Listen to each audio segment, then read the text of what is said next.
Welcome to the Successful Nonprofits Podcast. I'm your host, Dolph Goldenberg. We've got an amazing conversation with Ben Dubin-Thaler. And Ben is going to be coming on and sharing with us essentially everything you need to know if your organization is thinking about acquiring a mobile unit. Before we go there, I got to share with you, it is early December.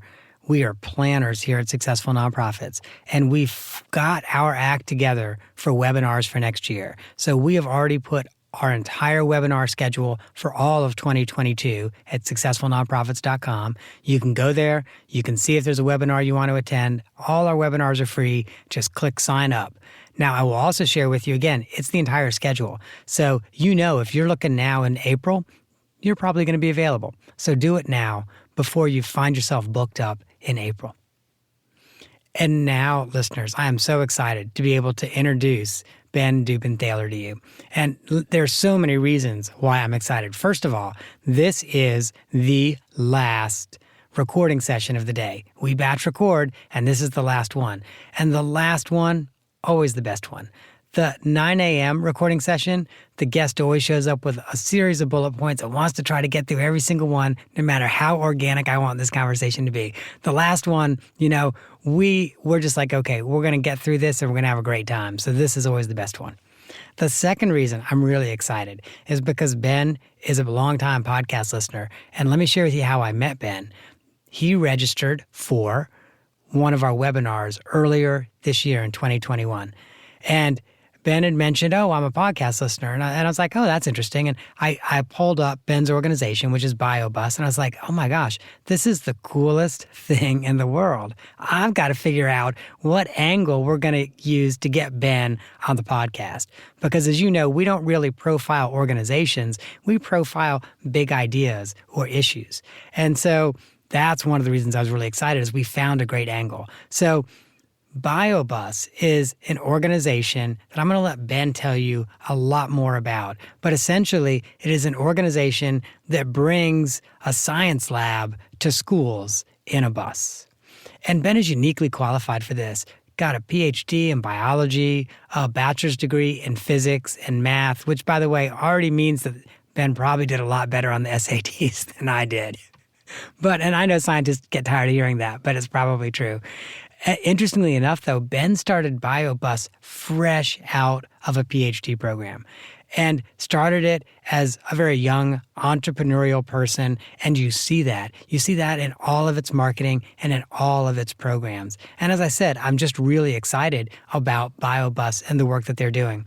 And I thought, who could better share with us what everyone should be thinking about if your organization is getting a mobile unit than BioBus, because they're operating buses in New York City, not the most bus-friendly place in the world, not the easiest place to drive or park, an expensive place to get vehicles fixed. I was like, we absolutely need to talk about the pros and cons with Ben. So, hey, Ben, welcome to the podcast.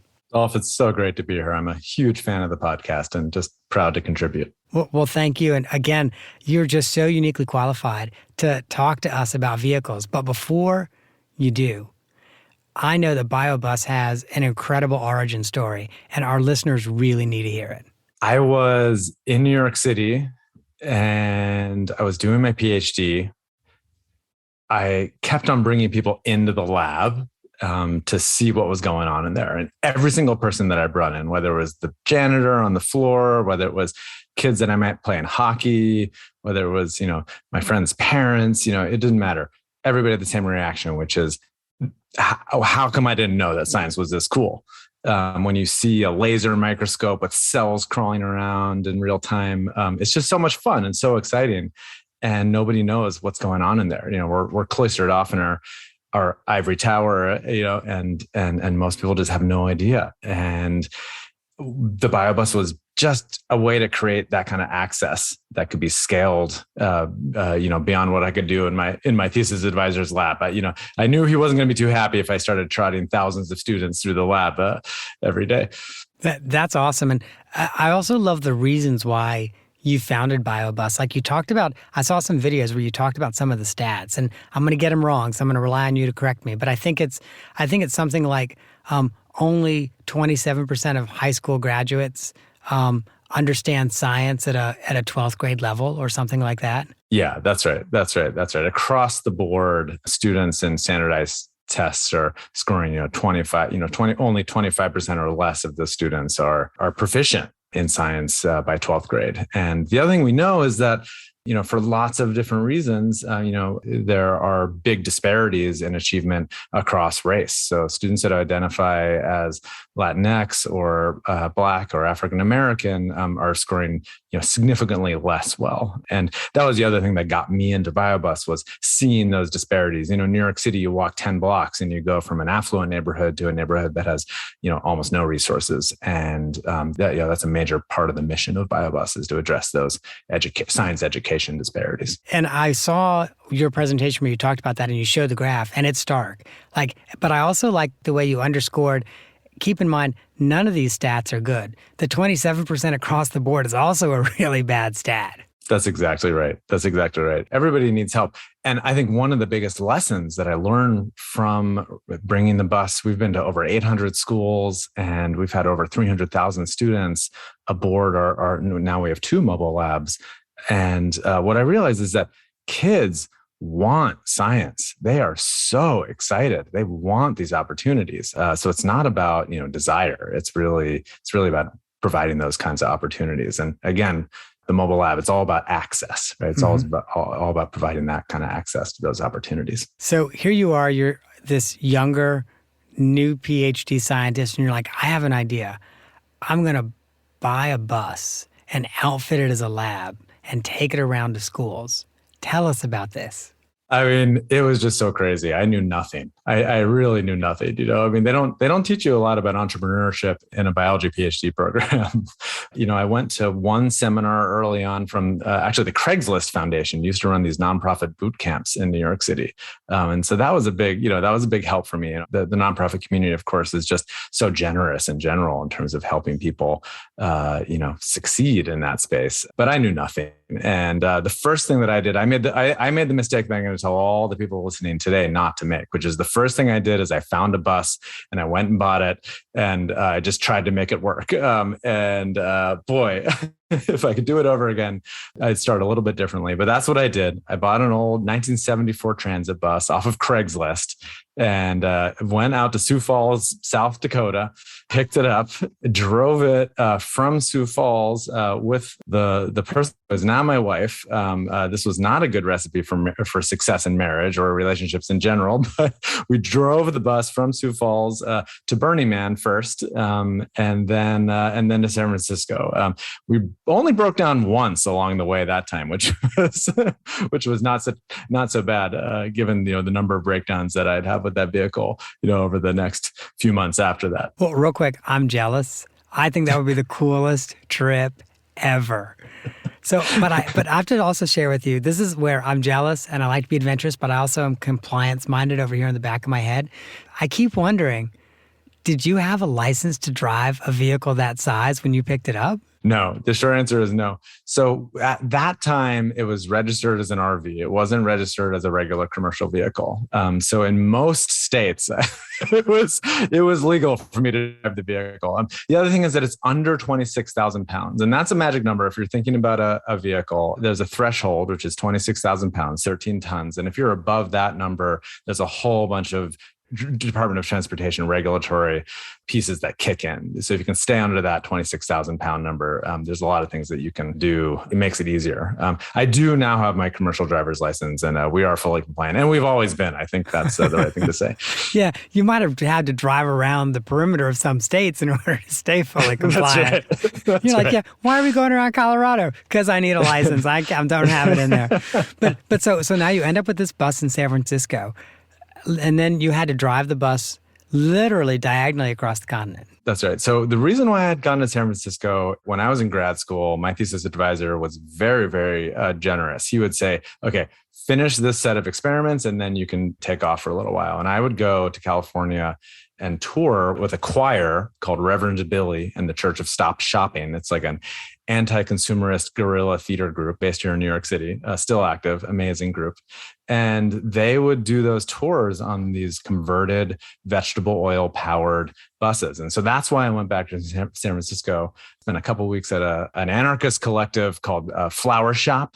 And they're experts in converting old vehicles into running on vegetable oil. They got me set up on vegetable oil and we made the trip back to New York City. My dad actually joined me on that road trip, which was just amazing. Amazing adventure. And that's how we got back to New York City on used fryer grease from fried chicken places. And that's what I was going to ask you. So where did you get your vegetable oil from? So you just pull into like fast food joints? Yeah, pretty much. So there's a hierarchy of quality of grease. If you're running a vegetable oil, a waste vegetable oil fuel system, sushi restaurants tend to be the cleanest. French fryers tend to be some of the dirtier ones. But sometimes you just, beggars can't be choosers. And, we would just go in, we would ask. We weren't the people that were just pirating the grease. We would go in, we'd ask, and we'd tell them that we were, a science education nonprofit. And it was surprising how many people were like, yeah, sure. The grease trap is, out back. Wow. Suck it up. Wow. And so this is totally tangential, but I'm curious, like how clean in terms of exhaust is vegetable oil grease? Is it pretty clean or? It's pretty clean. Yeah. Its main value from an environmental point of view is that you're using a waste product as opposed to using, virgin fossil fuels. It is a little bit cleaner coming out of the tailpipe, but the main thing is just not using the fossil fuels. Got it. So now you've got this bus in New York, and you've got to outfit it as a lab. So that's when the community just stepped up in ways that I couldn't even imagine. I never could have imagined. First of all, my old department at Columbia, the Columbia Biology Department, just found an old microscope that nobody was using, gave that to me. Then Olympus Microscopes, I had a relationship with from my PhD, gave us 2 brand new research grade microscopes. So we had the microscopes at that point were already more valuable than the bus itself, like by far. That's awesome. That's really awesome. The insurance on the microscopes is more than the insurance on the bus. 100%. Yeah, that's right. Right. And so this conversation, of course, begs the question, because we want to make sure that people get a sense of what they're walking into if their organization becomes a vehicle owner. What was your worst day as a bio bus owner? One of the worst days, and there's always going to be some low points. Anybody who owns a vehicle knows that vehicles can they can throw you under the bus sometimes. But one of the worst days was one of the first paying gig that we had was at a school in the Bronx, Frederick Douglass Academy 3, and I was trying to start the bus up in the morning. It was a cold December morning, so it was December of 2008, and I couldn't get the bus started. Kept on trying, couldn't get the bus started. So it's like, okay, something's wrong. And I go back to the engine compartment, open it up, and I see a flickering light kind of deep inside of the engine compartment. I'm like, what is that? Is there like a light bulb in there? Like I've never noticed that before. And it took me a couple seconds to figure it out. It was a fire. There was a fire inside of my engine compartment. Luckily, I was safety conscious enough that I had a fire extinguisher at the ready, put out that fire. But what was I going to do, right? There was 100 high school kids waiting at the school, and there was no way I was going to get there on time. Early on, I had amazing volunteers from the scientific community, my friends in grad school primarily. And so the person who's at the school, I called him and said, can you stall? What can you do with the kids until I can make it there? Because I got to fix the bus real quick. Managed to do it. And the incredible thing is it turned out that there were people at the school that day from Lehman College's Gear Up program. And they saw the program. Once I managed to get the bus there, finally, they saw the program and they said, wow, this is really, really cool and unique. Let's get this to all of our other sites. So it was the big break actually early on that I really needed. I love that story in part because the day ends with such anxiety and closes with like this sense of elation. Yes, I can still in my body. I still feel that anxiety of just like the whole project just slipping through my fingers because my starter motor had a short circuit. One of the ways that I think you and I are probably alike is, and I know this, I often lean toward I'm just going to do this and then figure it out. And so like I started a podcast and then 50 episodes later, I finally figured out how to make the audio sound good. So, and I don't mean that as an insult to you, so I apologize. That probably comes out bad, but like I'm often very enthusiastic. I'm like, I'm jumping in with both feet. And then I'm in and I got no choice, but I got to figure it out.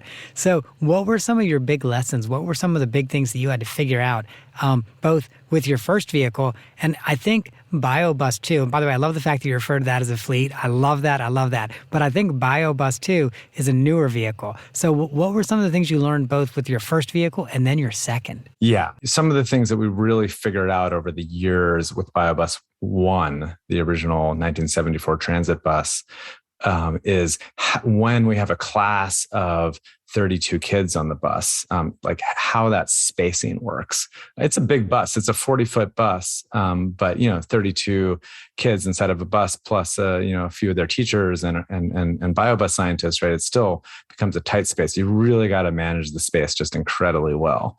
And what we also realized is that we needed to get all those students on there, because when we first started out, I was doing crazy stuff like bringing half a class on for half a period and then switching them out with the other half, because we didn't have the bus set up for a full class yet.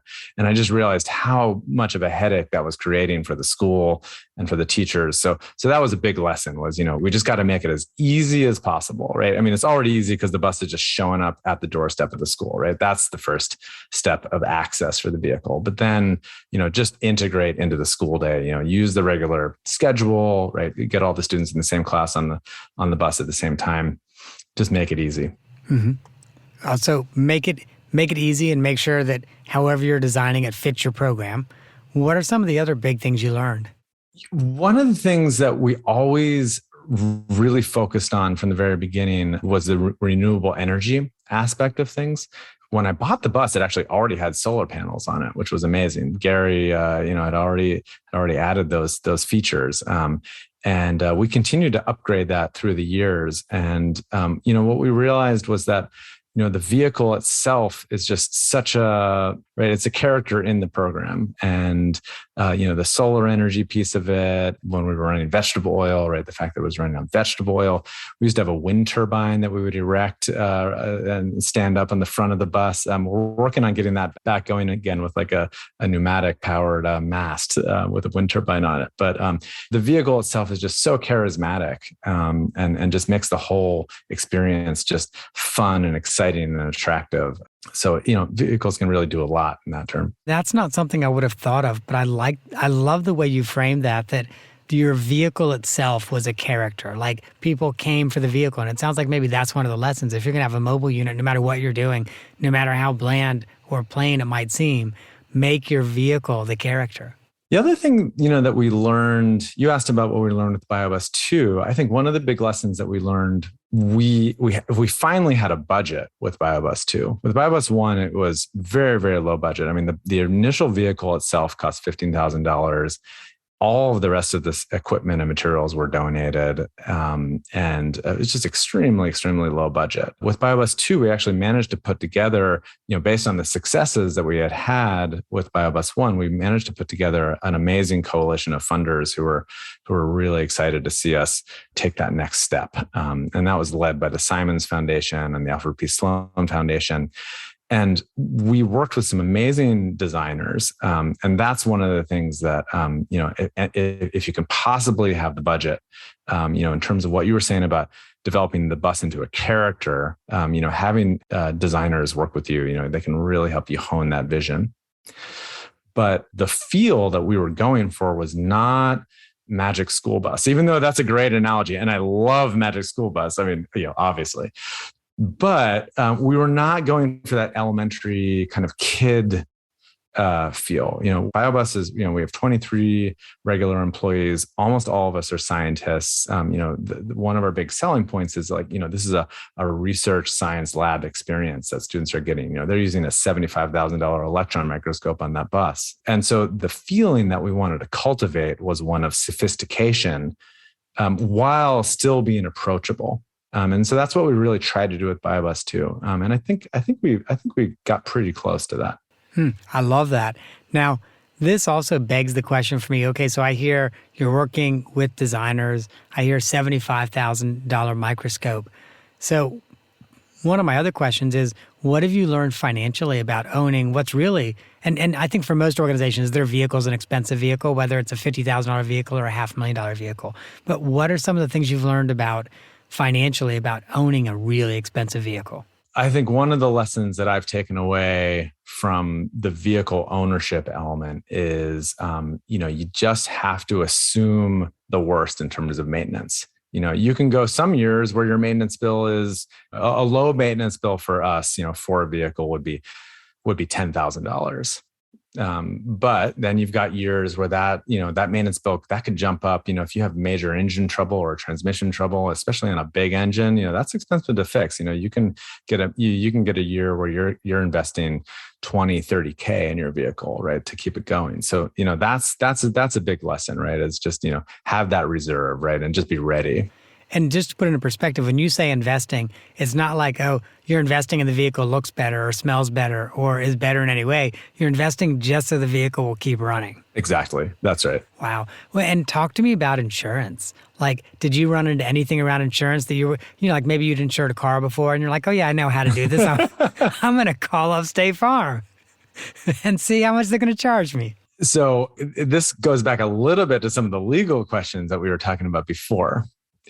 Initially, we were under RV insurance, and so that was easy. That's just standard. But as soon as we started, as soon as we established the nonprofit and started, got serious, we had to go to a commercial insurer, and it was hard. It took us 6 months to find somebody who was going to insure it for a price that we could any chance afford. It took us a while to find an insurer. We finally did find somebody, and what the insurers were telling us is, we don't know what this is. We have no idea how to even describe this to our underwriters. There's just no frame of reference. I think that might be a little easier these days. I'm not 100% sure about that. And I certainly would go about it differently, because knowing what I know now, I knew nothing then. Knowing what I know now, what I'd say is like, look, insure food trucks, right? We're not that different from a food truck, right? I'd find comparable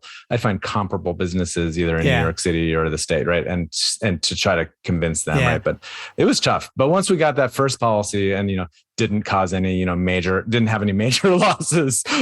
And we've never had a loss. And we've had some we've had some very, very minor things that were like just under our deductible, little, tiny things, but we're serious about safety. And the other thing I would say is that with insurance, it's a totally different ball game if you have people on the bus while the vehicle is moving. Our policies are very explicit. We cannot have students on the bus while the vehicle is moving, because that's just a whole nother level of liability. And so can your staff be, other than the driver, can your staff be on the bus, or do they have to follow on the subway, or how do they get there? Our staff can be on the bus. Yes. Our employees can be. Yeah. Okay. So you learned you needed like 10 to 30 grand per vehicle for maintenance. That it's, especially your initial insurance, could be really difficult because most insurers have never insured you or a mobile medical unit or a food truck or anything like that. Was there anything else from a legal standpoint or a financial standpoint that you were like, I was not expecting this? Well, depreciation is just a thing that I didn't really know anything about.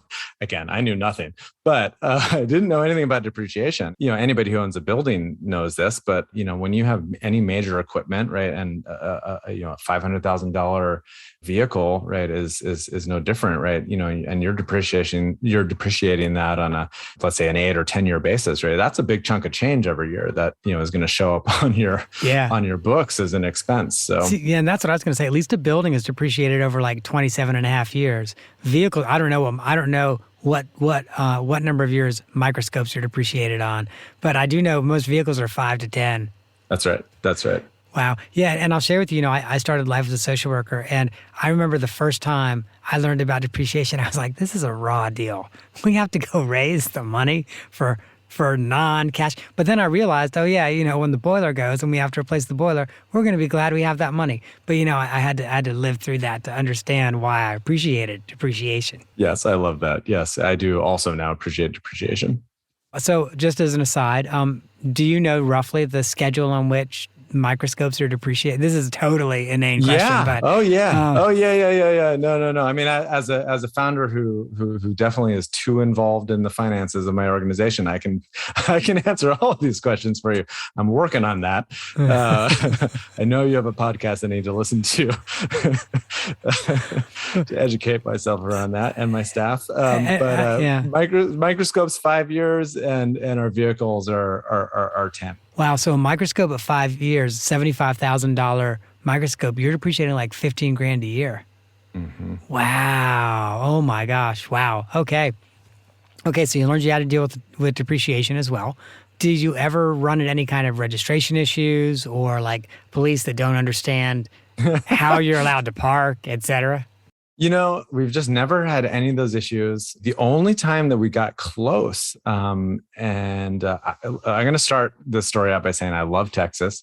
Spent a lot of time in Texas. I spent a lot of time in Austin. I've spent a lot of time in Houston, Baylor College of Medicine. I did a lot of research there. I just got to jump in real quick, and I know I'm going to get some hate. From Texas. Austin's not Texas. Like Atlanta's not Georgia. Okay. All I'm going to say is that we were driving. We did an amazing tour to the American Society for Cell Biology. The American Society for Cell Biology is my professional society. And they rotate their conferences between Philly, DC, San Diego, and Denver. At least they used to. We were heading out to Denver to the conference in Denver. I mean, and what an amazing trip that was. When we were on our way back, we were looping back through Texas because we had some partners in San Antonio, and as I mentioned, in Houston that we wanted to stop by and do some programs with.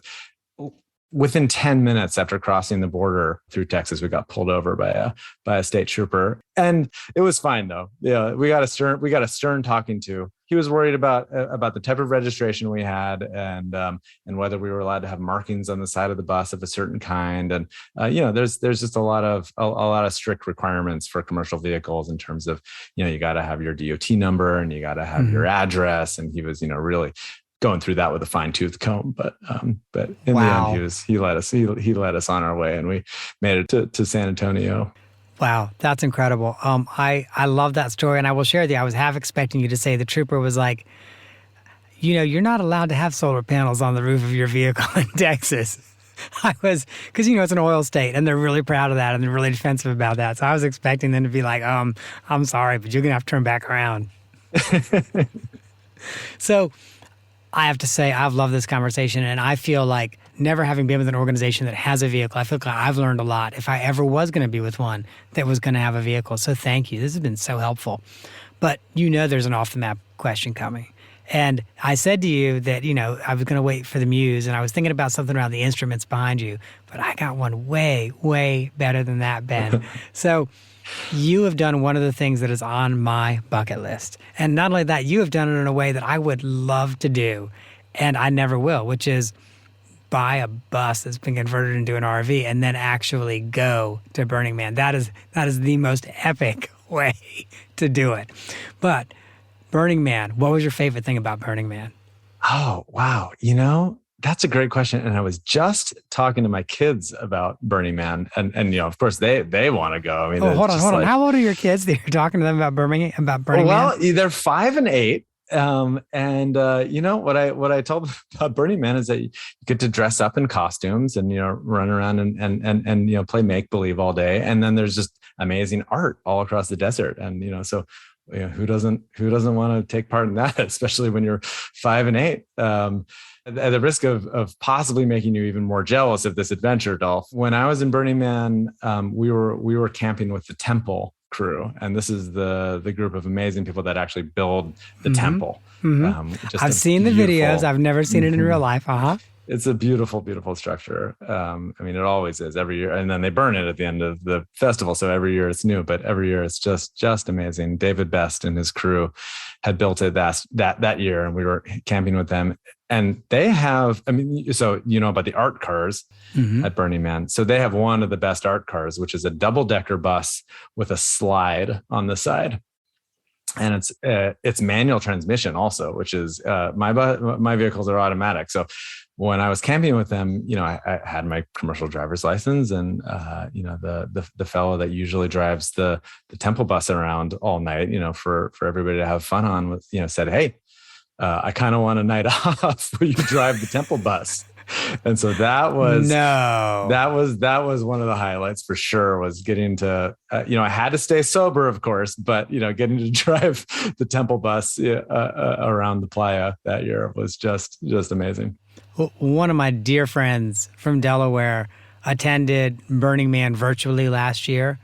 And so I'm going to have him be like, look, you got to listen to just the last 5 minutes of this podcast, because it's also on his, and it's funny, it was not on his bucket list, and he retired, and he's like, oh, I'm just going to watch this online, and now it's been on my bucket list for quite some time, but it's on his as well. So I'm jealous, but what a great experience. Well, Ben, thank you so much for coming on, and listeners, let me share with you all the ways you can connect with Ben. First of all, you can go to biobus.org. If you're in the city, if you're in New York, you can sign up for their programs. That's you or your kids can sign up. So make sure you go to biobus.org. You can also check out their annual report there. Now, if you are a mobile lab organization and you're looking for a national group to be a part of, you can also go to mobilelabcoalition.com. And they have an annual conference. Obviously, they've got other offerings as well. Make sure you check them out. Now, if you're like, this is a great idea, we could have something like this in our town, and you're like, oh, now I want to start a mobile lab.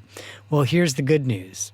Ben and his team have put together essentially a Google Doc on how to scope out your mobile lab. It's just questions you should be thinking about. It is a lot of the things we talked about: insurance, licensure, can you cover the repairs, etc. Do you know what you're going to use it for and how you're going to outfit it? But I will share with you that Ben shared the document with me, said we could post a link to it in our show notes, so we will, but it's also really worthwhile to reach out to them. Now, because they're a small team, but Ben said they've got about 20 employees, which I know for some nonprofits are like, I wish I had 20 employees, but that's a pretty lean team for the work that they're doing. And because of that, they do need to charge for consulting when they help another organization create their own biolab or mobile lab. But know that they will always talk to you and just kind of help you figure it out at first before you know whether or not you want to move that forward. Hey, Ben, thank you so much for coming on the podcast. Such a pleasure. Thank you, Dolph. All right, listeners, I threw out a few URLs there: biobus.org, mobilelabcoalition.com, and then I did not throw out the Google Doc URL because, that always looks like gobbledygook. But we're going to post all of that in our show notes at successfulnonprofits.com. Now, this is the point of the show that I normally like to say, hey, if you enjoyed this episode, if you got something from it, check out these other two. But, this is our first episode on talking about vehicles. So, all right, looks like this time around, I don't have an exact, but there's a couple ones that I do think you should be thinking about. One is episode 178 with Paul Wolf, and it's your nonprofit guide to buying, renting, and moving. And the reason is there's a lot of similarities, whether you're talking about buying or renting a new space, or you're talking about buying or leasing a vehicle you're going to use in your programs. There's a lot of same things that you want to be thinking about. The other, and we chose this one because it's a little bit outside the box, which is episode 134, Broadcast with Your Own Podcast with Matthew Passy. I really do believe that every nonprofit on the planet should have their own podcast. It is the financial barrier to entry is not high. And I have to tell you, A, you're going to have a great time. B, you're going to be building your tribe and your people and finding who you really sync with. It's a great thing to do. So listeners, that is our show for the week. I hope that you have gained some insight to help your nonprofit thrive in a competitive environment. And the lawyers, they say I'm going to have to be thrown off a cliff if I don't tell you this. I'm not an accountant nor an attorney. And by the way, I don't really view that as admitting a deficiency. It's just a fact. I'm not an accountant or an attorney. And neither I nor the Goldenberg Group provide tax, legal, or accounting advice, which is not surprising because I'm not an accountant or attorney. And we talked about some things in this show, but I want you to be really clear that this show is for informational purposes only. Don't rely on anything we said as tax, legal, or accounting advice, especially legal advice when it comes to mobile units. If you're thinking about something like this in your organization, please reach out to qualified professionals. And I mean not just an accountant and a lawyer, but you probably want to talk to someone who knows a lot about vehicles as well. So reach out to qualified professionals, get their help, get their advice. If you're not sure who to reach out to, hey, give me a call or send me an email. If I know someone in your region, I'm happy to make an intro.